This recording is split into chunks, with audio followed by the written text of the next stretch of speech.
and I get asked all the time how to get better. So I put together the top 5 things. So number 1 thing that you will hear all Beat Saber players talking about is grip. And that means how you grip your controllers. I use the Oculus CV1, so this is what my default grip would look like. Which is okay, this is okay, but you don't have as much control. So for me personally, I actually use the R grip, which looks like this. Now there's a ton of ways that you can grip your controllers for Beat Saber. Here are some of the ways you can do it for the Oculus Rift CV1, and here are the ways that you can grip it for the Quest or the Rift S. Grip for Beat Saber is really important because number 1, you can just find a much more comfortable grip for you, and if you're more comfortable with your grip, you can probably play for a lot longer, you'll be able to hit more precisely, and you'll be less likely to drop your controllers.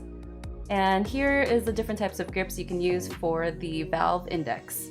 Links below on the different types of grips you can use, but definitely play around and see which grip feels the best for you.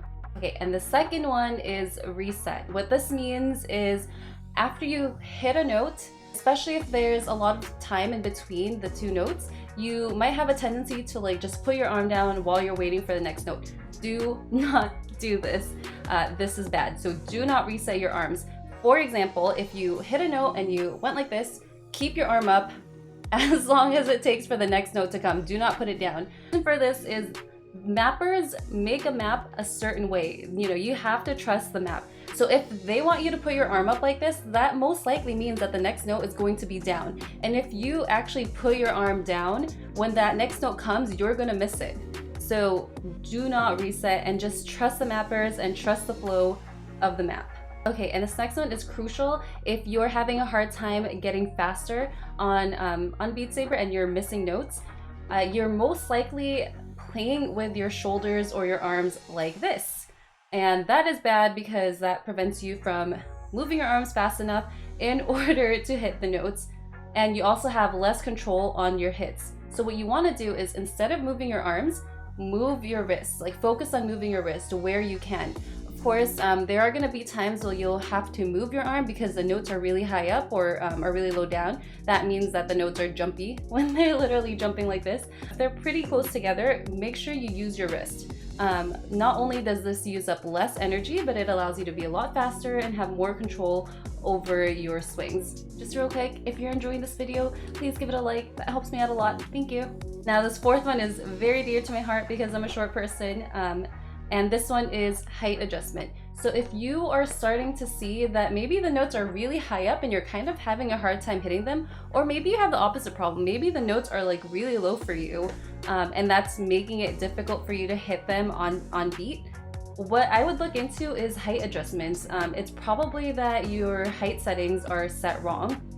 To change your player height settings on this main menu, go ahead and click solo. To your left, you'll see all your options, not environments, but player options. There we go. You'll see player height. If you click this ruler, it'll basically adjust the height based on where your headset is.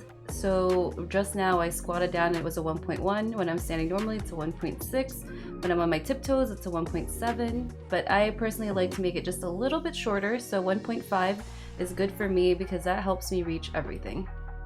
Once you have the proper settings, you should be able to perform a lot better. And now the last tip is static lights. So I'm sure you've noticed that on Beat Saber, there's a lot of beautiful bright lights that are always flashing all over your eyes. And it's gorgeous, but sometimes that can be very distracting and prevent you from being able to see the notes clearly or hit them better. So what you'll want to do is just change your settings from like a dynamic lights to static lights. To do this, just go ahead, click solo again. Under the player options, halfway down is static lights. Just toggle this on. And let's take a quick look at a comparison. So this is what you're used to, the default settings. It's the dynamic lights. And what you'll see in the background is there's a lot of colors changing. There's the pink, the green. It just makes it a little bit distracting, harder to see the notes. Now let's go ahead and toggle that static light on and play that same exact map. And now the background is just one solid color and you'll see it's not flashing anymore. And all of a sudden, I'm sure you can tell the difference. The notes just seem a lot clearer, a lot easier to see. In the future, when you do start trying to rank on Beat Saber, this will be crucial because the way you hit these blocks and how you slice them will actually make a difference in how you score. But for now, if you just turn on the static lights, you'll probably get an immediate boost in performance. And those are all the tips that we have for today.